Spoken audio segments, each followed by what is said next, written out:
In 10th place for Radio Shack, please welcome Chris Horner.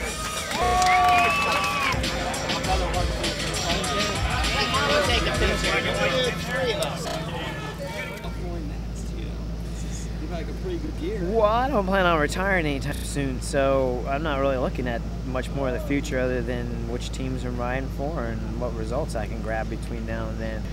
And I don't see any reason why I'll be slowing down next year, and so I would imagine I'm racing the year after that, and from then I'll just take it year by year to see how long the body holds up at what type of level and fitness form.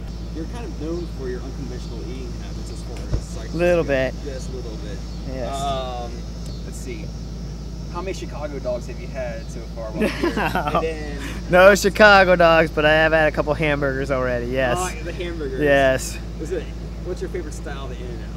In-N-Out, I just prefer the double. That's my double with onions, but that's my favorite. And In-N-Out's something special too because it's not everywhere.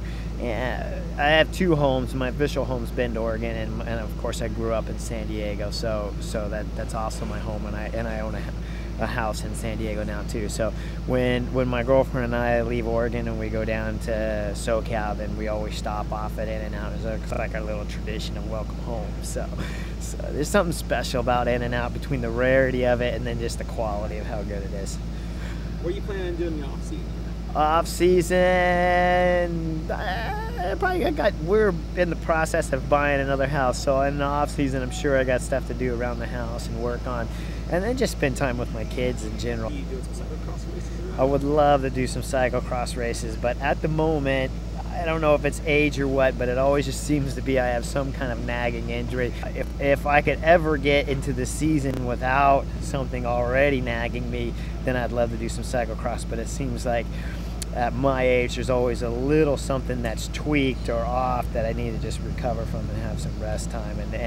And the problem with cyclocross for me is that I go into it really fit, but I don't have any technical skills, and so I'm crashing at fast speeds. And so it would help if I could learn to slow down a little bit more, but because of the fitness I can ride really fast, and then because of the lack of cyclocross I crash really spectacularly. So I find when I do the cyclocross, the fastest way to perform at cyclocross is to ride with only one bike. That way there I know that there's no chance of switching bikes, and then I ride it a little slower, which actually makes me a little faster because I don't crash. Yeah.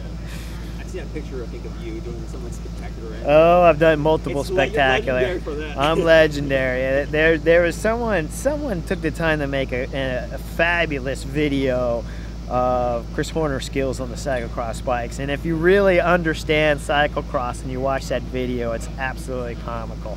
But you have to understand cyclocross in order to get it. But it's a spectacular video. Whoever did it, props to you. It was spectacular. I want to comment on this or not. The disparity between the women's payout versus the men's. Well, first off, everybody wants to comment. Everybody asks that, and my reply is simple. The men's payout's not that spectacular either. Of course, we're at Elk Grove. It's the best in the U.S. right now. So that doesn't hold true when we're sitting here at Elk Grove. There's a complete difference. But normally, when you take a race like Tour of California, it's I think $15,000 to win or something like that.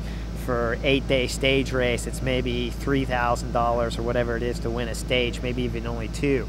And so when you compare it to other sports, I don't think it's really fair to say, oh, in cycling, women are paid so bad compared to the men. Everybody's paid bad.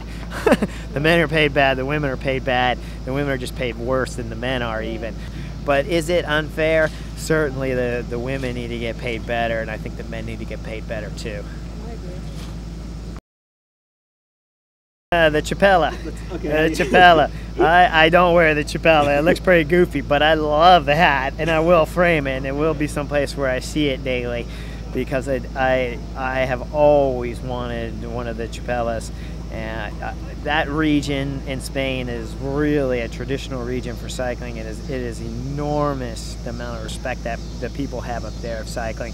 It's a lot like Belgium, easily matches the intensity and the quality of spectators that Belgium has, and one of the best in all of Europe. So to win in the Basque Country, it literally is a moment that I'll cherish forever, and especially to win against a rider such as Valverde, with how great of a rider he is, and against the quality field. I mean, the field that was there was the best in the world.